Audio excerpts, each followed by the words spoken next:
Morning everyone.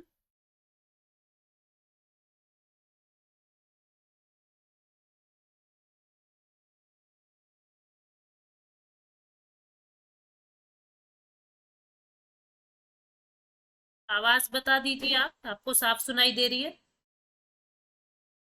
आवाज आपको सुनाई दे रही है?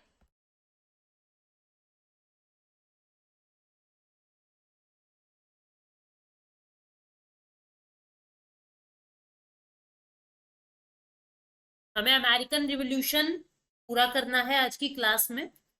ठीक है, और उसको करते हैं शुरू।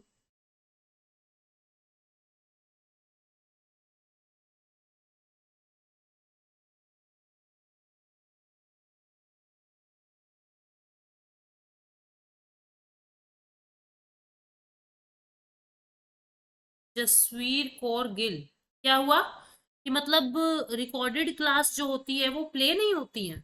मैं अभी करके देख लेती हूँ, प्ले हो रही है नहीं हो रही। मैं अभी करके देख लेती हूँ, रुक जाओ।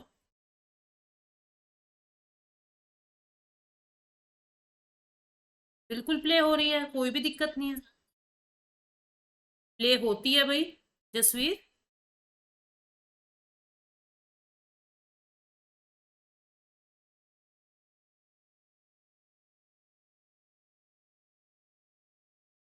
ठीक है, तो क्लास को स्टार्ट करते हैं। देखिए, अभी तक हम लोगों ने क्या पढ़ लिया था? अभी तक हम लोगों ने ये कर लिया था कि पॉलिटिकल रीजन कौन से हैं, कौन से रीजन सोशल रीजन थे, रिलीजियस रीजंस थे, कौन से इकोनॉमिक रीजंस थे अमेरिकन रिवॉल्यूशन के।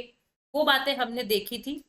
अभी हम पॉलिटिकल के अंदर ही नहीं होती अर्चना। अर्चना अभी अभी मैंने देखी है, चला के हो रही है, कोई भी दिक्कत नहीं है। जिसकी भी रिकॉर्डेड वीडियो प्ले नहीं होती है, प्लीज एक बार अपडेट कर लीजिए। अपडेट अगर नहीं हो रही है तो आप लोग एक बार अकेडमी पे कॉल कर लीजिए। 2 दिन से मेरे पास बहुत कॉल्स आ रही है, अकेडमी वाले फोन नहीं उठा रहे हैं, फोन नहीं उठा रहे हैं। वो कुल्लू मनाली गए हुए हैं जिसकी वजह से फोन नहीं उठ रहा है। ठीक है, मुझे भी आज शॉर्ट से पता लगा, मेरा फोन भी नहीं उठ रहा था। मैं भी 3-4 दिन से परेशान थी, फोन उठा ही नहीं रहे थे और मेरे पास कॉल आई जा रही थी स्टूडेंट्स की, मैम फोन नहीं उठाया, फोन नहीं उठाया। तो मनाली गए हुए हैं भाई घूमने के लिए। आज शॉर्ट्स देखे मैंने मैडम के तो पता लगा, क्योंकि हमारी बात नहीं हुई थी।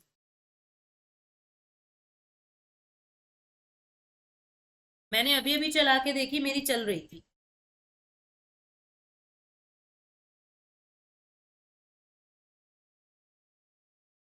चलो अभी अभी तक देखो स्टूडेंट्स, हम लोगों ने क्या पढ़ा कि अमेरिका के रिवॉल्यूशन में कौन कौन से पॉलिटिकल रीजन है। ठीक है, क्या देखा हमने?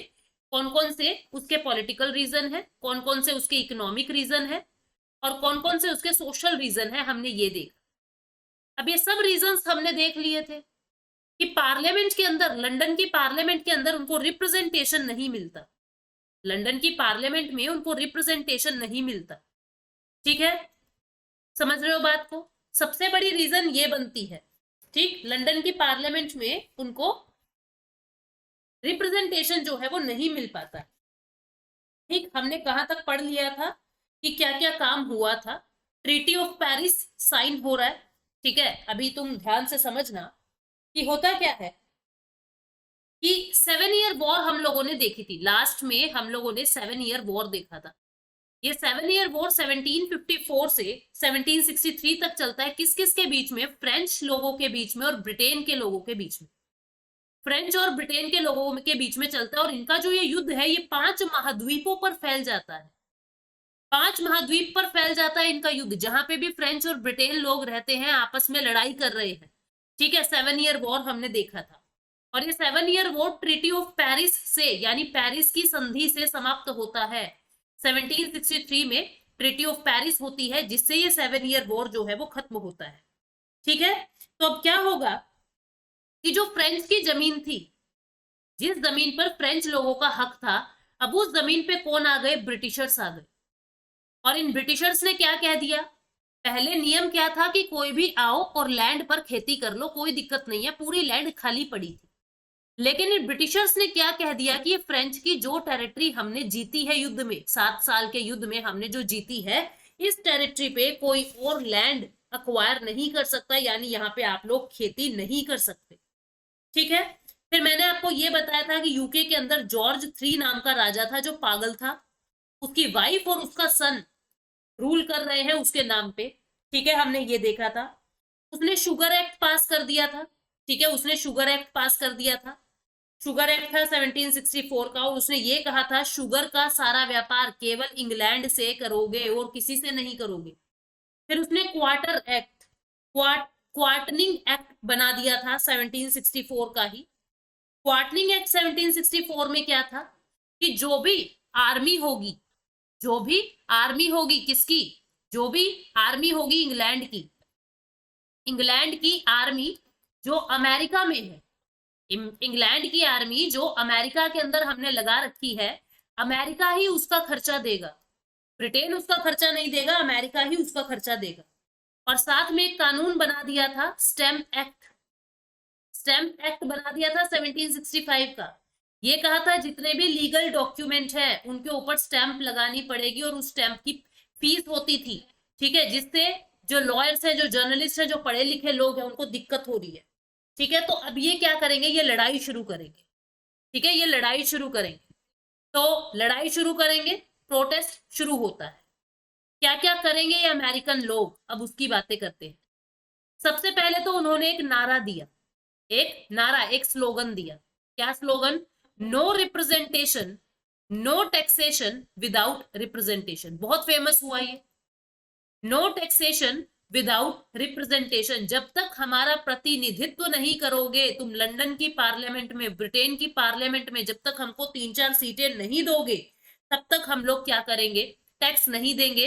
ये जो प्रोटेस्ट है 1760 में शुरू हो जाता है कि तुम्हारा जो ये टैक्स का सिलसिला है ये हम पूरा नहीं होने देंगे जब तक हमको सीटें नहीं दोगे तुम, ठीक है। अमेरिका के लोग कह रहे हैं इनको, इनको ब्रिटेन वालों को, कि जब तक हमको सीटें नहीं दोगे तब तक हम जो है वो टैक्स नहीं देंगे। दूसरी बात, यहाँ पे एक ग्रुप बनता है, सन ऑफ लिबर्टी के नाम का एक ग्रुप बनता है, ठीक है। ये सन ऑफ लिबर्टी का जो ग्रुप है वो कौन बना रहा है, 1765 में सैमुअल एडम्स नाम का एक व्यक्ति है।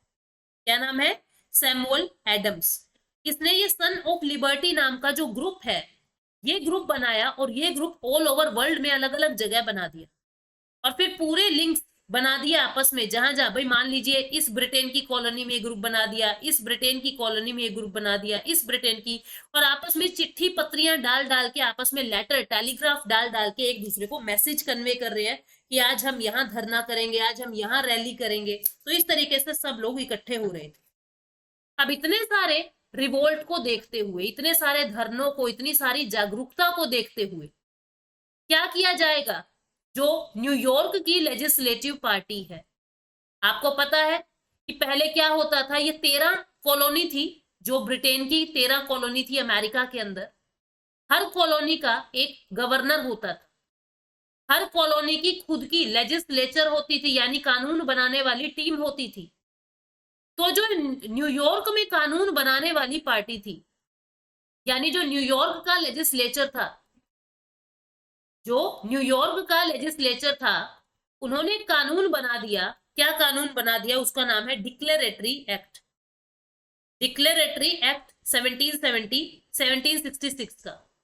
इसके अंदर क्या कह दिया कि जो स्टैम्प एक्ट है, जिसकी वजह से आप परेशान हैं 1765 का, हम उसको रिपील करते हैं, हम उसको रद्द करते हैं। आप चाहते हो ना कि स्टैम्प एक्ट खत्म हो जाए, तो हम इसको खत्म करते हैं। लेकिन जब भी राजा का मन करेगा, जब भी किंग का मन करेगा, या जब भी ब्रिटेन की पार्लियामेंट का मन करेगा, ब्रिटेन की संसद का मन करेगा, हम इस कानून को फिर से लगा देंगे। हम इस कानून को, हम इस एक्ट को फिर से लगा देंगे। ये बात डिक्लेरेटरी एक्ट में कह दिया। तो ये अमेरिकन बोले फिर फायदा ही क्या है, हमारे हाथ पांव तो कट गए ना, हमारे हाथ में क्या पावर आई, तुम्हारा तो जब मन करेगा, आज तो तुमने स्टैम्प एक्ट हटा दिया, लेकिन कल को जैसे सब कुछ शांत होगा तुम इसको फिर लगा दोगे। तो ये लोग संतुष्ट नहीं हो रहे थे। संतुष्ट ना होने के कारण अभी क्या करेंगे, ये टाउनशेंड एक्ट लेके आएंगे 1767 का। अब देखो क्या होगा, ये लोग संतुष्ट नहीं हो रहे। अब इनकी असंतुष्टि की वजह से जो अमेरिकन लोग हैं वो संतुष्ट नहीं हो रहे, और ये ब्रिटेन के खिलाफ और ज्यादा धावे बोल रहे हैं। तो अब एक नया कानून आएगा, टाउनशेंड एक्ट 1767। इसने क्या किया, जो न्यूयॉर्क का लेजिस्लेचर था उसको हटा दिया। क्या कहा, तुम तो एंटी गवर्नमेंट हो, तुम तो सरकार के खिलाफ कानून बना रहे हो, तुमने स्टैंप एक्ट क्यों हटाया, ये सही नहीं है, तुम तो सरकार के खिलाफ हो। टाउनशेंड एक्ट के अंदर न्यूयॉर्क लेजिस्लेचर को हटा दिया गया। ठीक है, टाउनशेंड कौन था, ये एक व्यक्ति का नाम है चार्ल्स टाउनशेंड। ये कौन है, ये फाइनेंस मिनिस्टर है ब्रिटेन का। ब्रिटेन का फाइनेंस मिनिस्टर है, वहां फाइनेंस मिनिस्टर नहीं कहते, वहां इसको एक्सचेकर कहते हैं। अपने यहाँ फाइनेंस मिनिस्टर कहते हैं, वहां इसको एक्सचेकर कहते हैं। एक तो इसने क्या किया, न्यूयॉर्क का जो लेजिस्लेचर था जिसने स्टैंप एक्ट हटाया था उसको ही हटा दिया। और दूसरा इसने क्या किया, जितनी भी जरूरत की चीजें थी, जितनी भी इसेंशियल गुड थी, जितनी भी जरूरी चीजें थी दैनिक दिनचर्या के अंदर आने वाली, ठीक है, ठीक है, जितनी भी जरूरी वस्तुएं हैं उन सब के ऊपर टैक्स लगा दिया, उन सब के ऊपर टैक्स लगा दिया, जैसे चाय के ऊपर, पेपर के ऊपर, ग्लास के ऊपर, ठीक है, लेड के ऊपर, पेंट के ऊपर, और घर बनाने की जितनी भी सामान है, घर बनाने का जितना भी सामान है सबके ऊपर टैक्स लगा दिया। ठीक है, तो जिससे दुनिया और ज्यादा परेशान हो गई।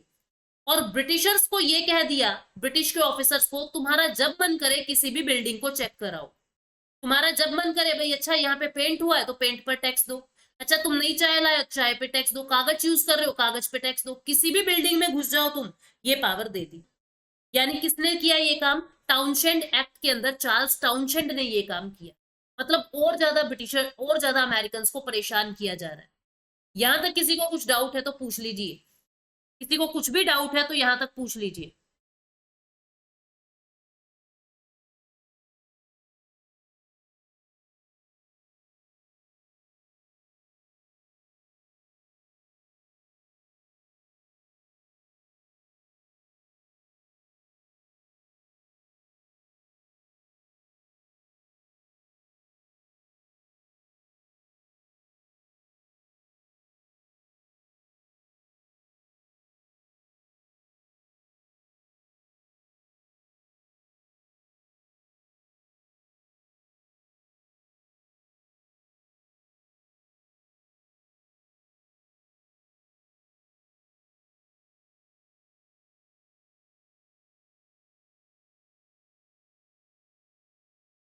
अगर आपको समझ आ गया तो प्लीज एक बार थम्स अप दे दीजिए।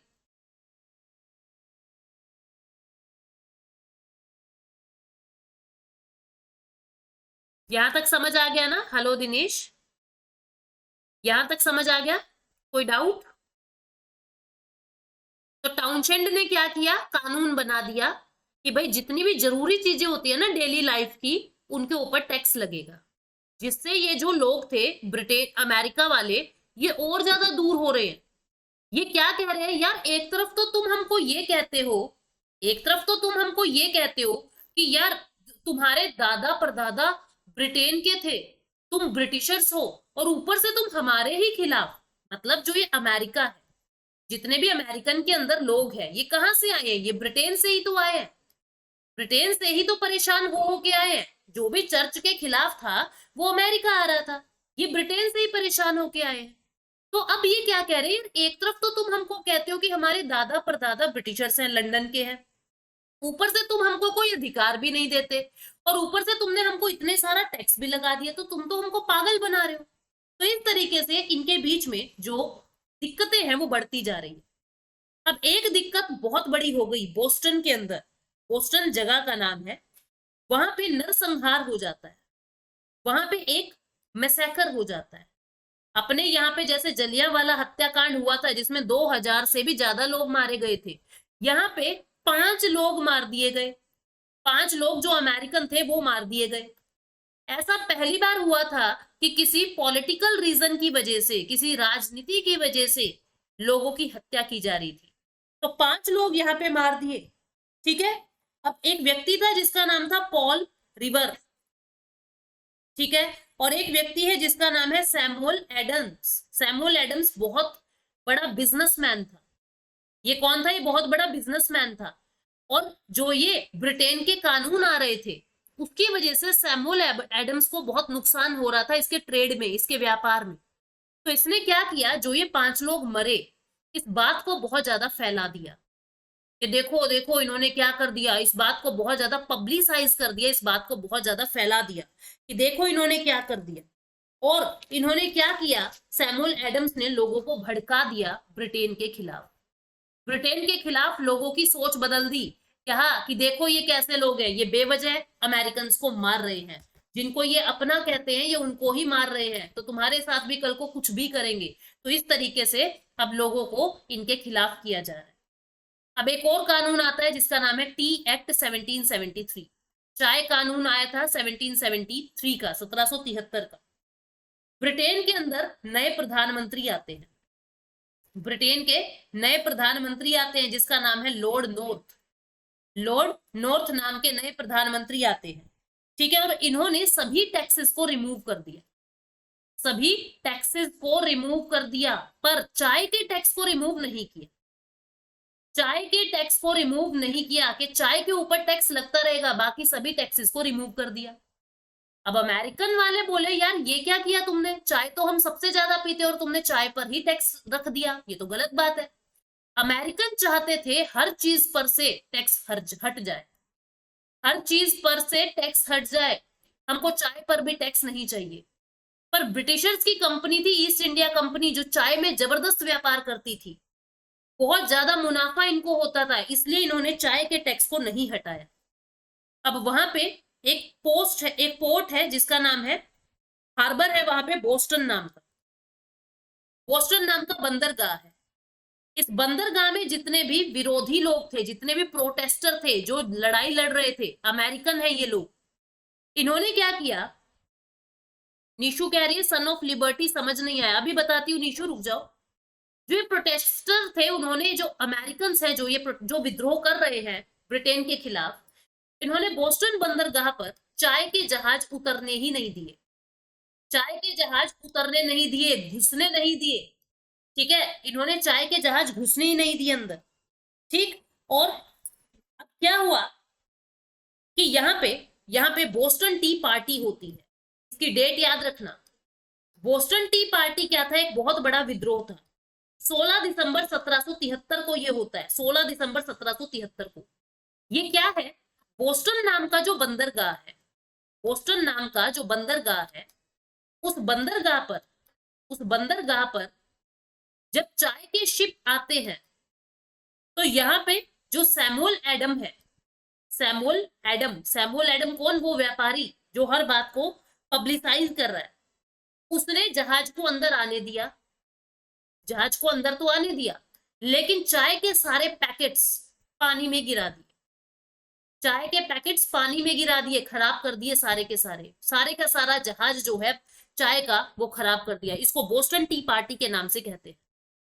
ब्रिटेन वाले बोले ये क्या कर रहे हो तुम, ये तो डायरेक्ट बगावत कर रहे हो तुम, मतलब तुम लड़ाई करना चाहते हो डायरेक्ट। तो इन्होंने कहा बिल्कुल, अगर आप हमारी बात नहीं मानते तो हम लड़ाई करने को तैयार है, ठीक है।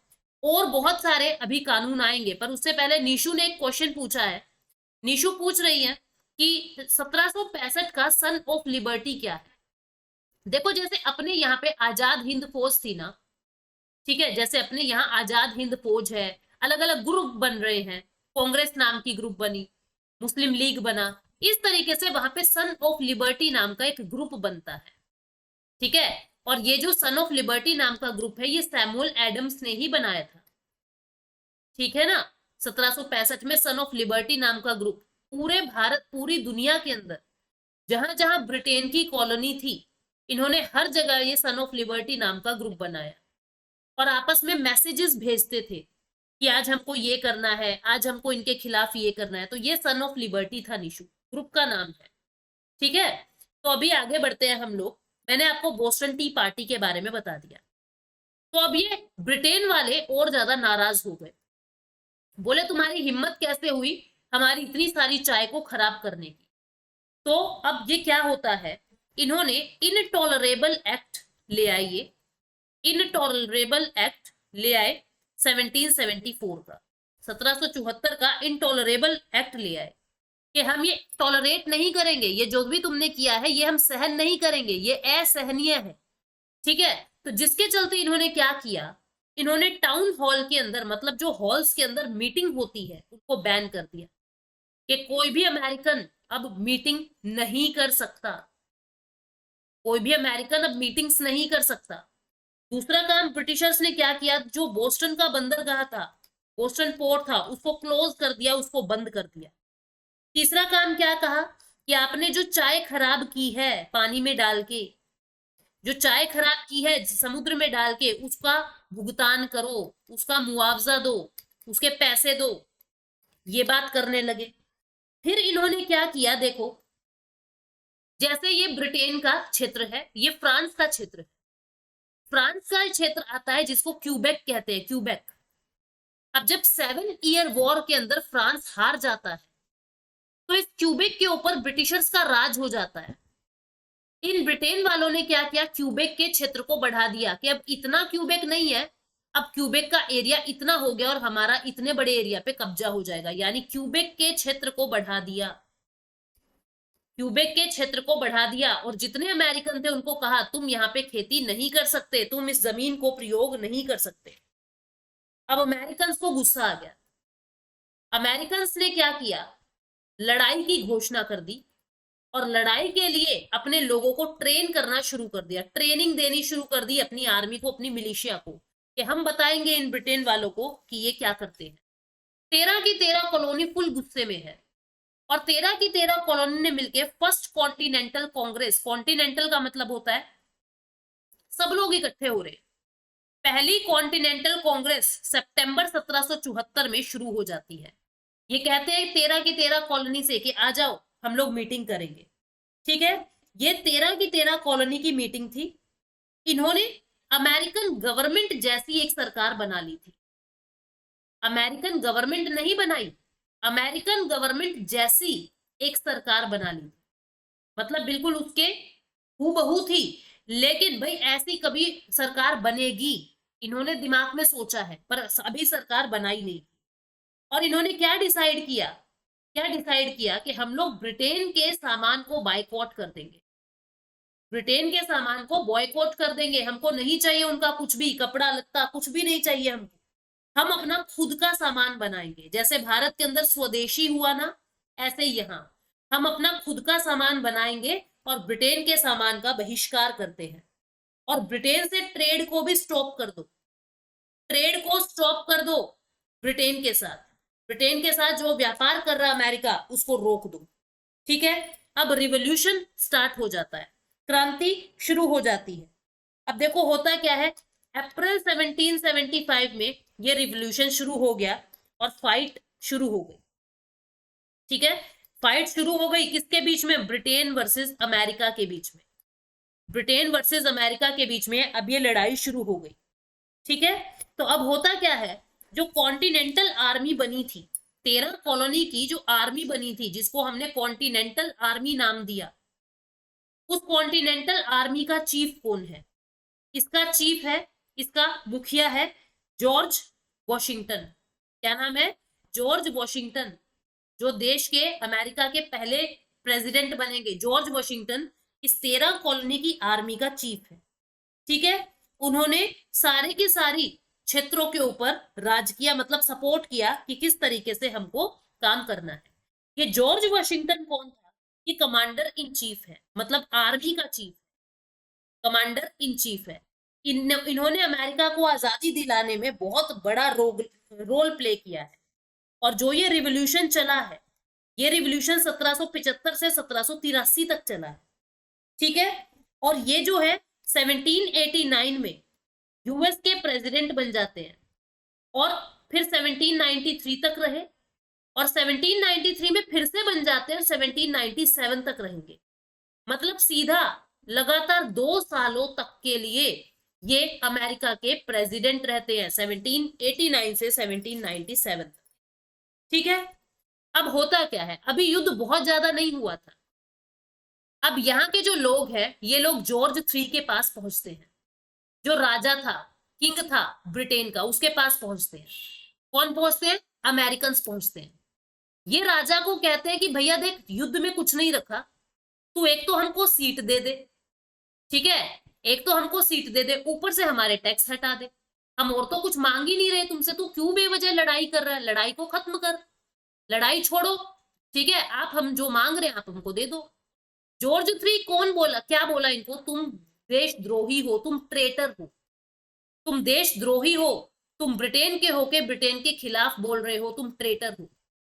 और कुछ कॉलोनिस्ट ऐसे थे, कुछ कॉलोनिस्ट ऐसे थे जो अभी भी ब्रिटेन की सरकार के हक में थे, अभी भी ब्रिटिश सरकार के हक में थे। उनको क्या कहा गया, तुम लॉयल हो, तुम लॉयलिस्ट हो, तुम विश्वसनीय हो, और ये लोग ट्रेटर हैं, देशद्रोही हैं, तुम लॉयलिस्ट हो। तो इस तरीके से लॉयलिस्ट और ट्रेटर नाम की परिभाषा जो है लोगों को दी गई। और क्या किया जाता है, इस जॉर्ज थ्री ने इनकी बात नहीं मानी और युद्ध शुरू रहता है। थॉमस पेन नाम का जो व्यक्ति था, जो एडिटोरियल लिखता था, कल की क्लास में बताया था, इसने एक कॉमन सेंस नाम का पैम्फलेट छापा, कॉमन सेंस नाम का एक पैम्फलेट, एक कागज छापा, और उस पैम्फलेट में ये कहा गया, कॉमन सेंस नाम का पैम्फलेट, उस पैम्फलेट के अंदर ये कहा गया कि ये 1775-76 में हर इंसान के पास भेजा गया, और ये कहा कि भाई देखो, देखो कि आजादी क्या होती है। इसने इंडिपेंडेंस को, आजादी को, स्वतंत्रता को सरल भाषा में समझा दिया।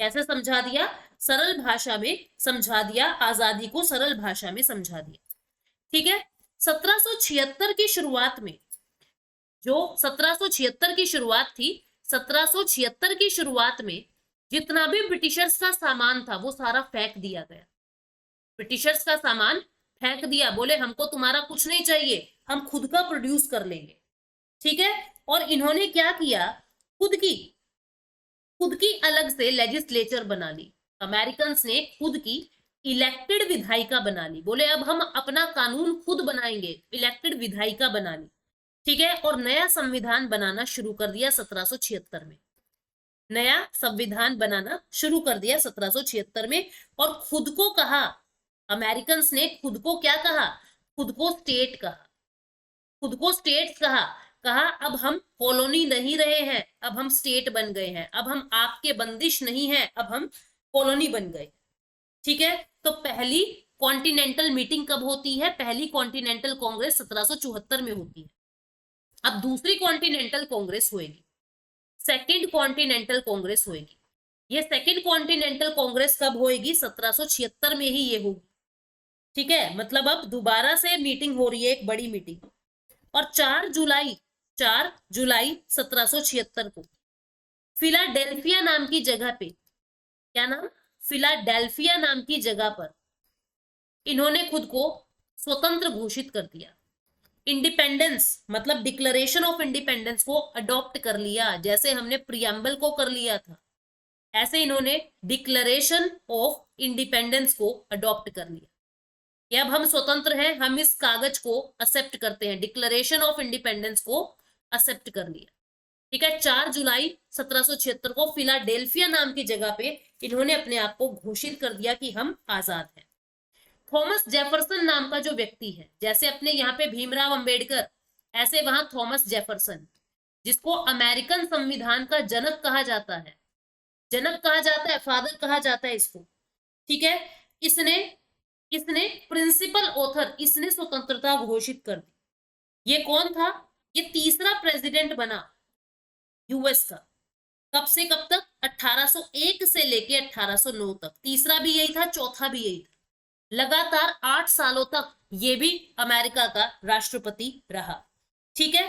पहले ये क्या था, ये वाइस प्रेसिडेंट था, पहले ये वाइस प्रेसिडेंट था, किसके अंडर, जब जॉन एडम्स हमारे सेकंड यूएस प्रेसिडेंट थे, उस समय जो वाइस प्रेसिडेंट था वो कौन था, थॉमस जेफरसन।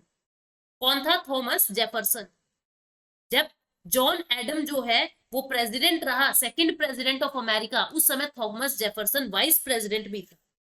ये सेक्रेटरी ऑफ स्टेट भी रहा है, जब जॉर्ज वाशिंगटन यानी कि पहले यूएस के प्रेसिडेंट जब राष्ट्रपति थे, तो उस समय ये क्या था, उस समय ये सेक्रेटरी ऑफ स्टेट रहा, कौन, थॉमस जेफरसन उस समय सेक्रेटरी ऑफ स्टेट रहा, मतलब ये राष्ट्रपति भी बना, तीसरा राष्ट्रपति, ये उपराष्ट्रपति भी रहा, ये सेक्रेटरी ऑफ स्टेट के पद पर भी रहा। और इसने क्या कहा कि ऑल मेन्स आर इक्वल, सभी मनुष्य बराबर है। अब ये मैन में किसको कह रहा है? व्हाइट मैन को कह रहा है, मतलब कि वहां पे अभी भी काले और गोरे की लड़ाई चलती है। वो लोग सिर्फ गोरों को हक दिलवा रहे हैं, जो लोग प्रॉपर्टी वाले हैं, जो लोग टैक्स भरते हैं, बस वही लोग इक्वल हैं, बाकी लोग तो पिछड़े हुए हैं। तो वहां पे अभी भी दास प्रथा चलेगी, काले गोरे का भेदभाव चलेगा। ये काले गोरे का भेदभाव अब्राहम लिंकन खत्म करेंगे। जब अमेरिका के अंदर सिविल वॉर होता है, सिविल वॉर होता है 1861 से लेके 1865 तक, यानी लगभग 70 साल के बाद अब्राहम लिंकन आके इस काले गोरे का भेद खत्म करेंगे। महिलाओं को पुरुषों के बराबर नहीं समझा जाता। इवन 1964 के आसपास विमेन्स को वोटिंग राइट मिला है अमेरिका में। वोट देने का अधिकार नहीं था महिलाओं को अमेरिका के अंदर, बहुत बाद में मिला है। ठीक है, अब जो ये पूरी लड़ाई हो रही है, इसमें अमेरिका की मदद किस किसने की? अमेरिका की मदद किस किसने की? अमेरिका की मदद फ्रांस ने की, ठीक है, अमेरिका की मदद स्पेन ने की, और अमेरिका की मदद नीदरलैंड ने की। लेकिन सबसे ज्यादा मदद किसने की? फ्रांस ने की। फ्रांस तो खुद बैंकरप्ट हो गया था इनकी मदद करते करते, खुद कंगाल हो गया था, अपनी आर्मी, अपना पैसा, अपना सब कुछ दे रहा अमेरिका को कि तुम लड़ो, मैं हूं तुम्हारे साथ। ठीक है, अब होता क्या है कि अक्टूबर 1781, अक्टूबर 1781 ब्रिटिश जनरल है जिसका नाम है चार्ल्स कॉर्नवालिस। क्या नाम है? चार्ल्स कॉर्नवालिस, ब्रिटिश जनरल है चार्ल्स कॉर्नवालिस। ठीक है, इसने जब युद्ध चल रहा है, इसने सरेंडर कर दिया। ये बोला भाई हमसे अब और नहीं लड़ा जाएगा। 8,000 की आर्मी थी इसके पास, 8,000 सेना की आर्मी थी। इसने क्या किया? जॉर्ज वाशिंगटन के सामने, क्योंकि वो आर्मी चीफ है, जॉर्ज वाशिंगटन के सामने सरेंडर कर दिया। और इस तरीके से दोनों के बीच में ट्रीटी ऑफ पेरिस होती है। एक treaty of Paris 7 year war में हुई है, मैं उसकी बात नहीं कर रही, ये 1783 की ट्रीटी ऑफ पेरिस है, जिसके अंदर क्या कहा कि हम युद्ध का अंत करते हैं, युद्ध का अंत करते हैं, और आज से अमेरिका आजाद हुआ। इस तरीके से ये सारे अमेरिकन की इंडिपेंडेंस की बात थी, ये अमेरिकन रिवॉल्यूशन था। ये आपका टॉपिक खत्म होता है। आपको कुछ भी डाउट है आप लोग पूछ सकते हो, कुछ भी डाउट है अगर आपको अमेरिकन रिवॉल्यूशन से लेके, आप लोग पूछ सकते हो, मोस्ट वेलकम। ये आपकी पूरी कहानी थी अमेरिकन रिवॉल्यूशन की। कोई डाउट है तो पूछ लीजिए।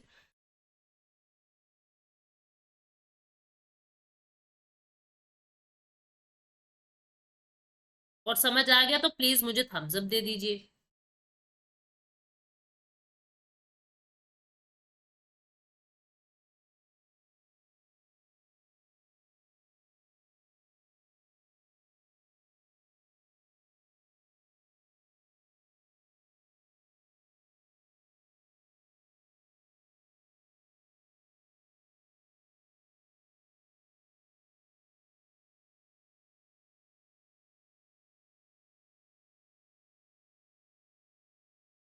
हाँ जी, बिल्कुल इनफ है, बिल्कुल इनफ है। एमसीक्यू में दे दूंगी प्रैक्टिस के लिए।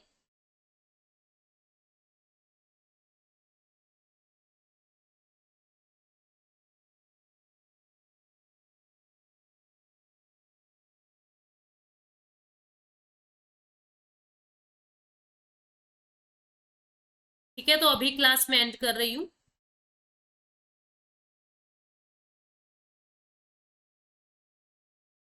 ये नोट्स मैं दे दूंगी, मैंने हैंड रिटन नोट्स बनाए हैं आप लोगों के लिए, आप देख सकते हो। ये नोट्स मैं दे दूंगी आप लोगों को। ठीक है, मैंने हैंड रिटन नोट्स बनाए हैं, इनकी पिक्चर क्लिक करके आप लोगों को मिल जाएगी। ठीक है दिनेश, है तो प्लीज सेंड कर देना मेरे पास।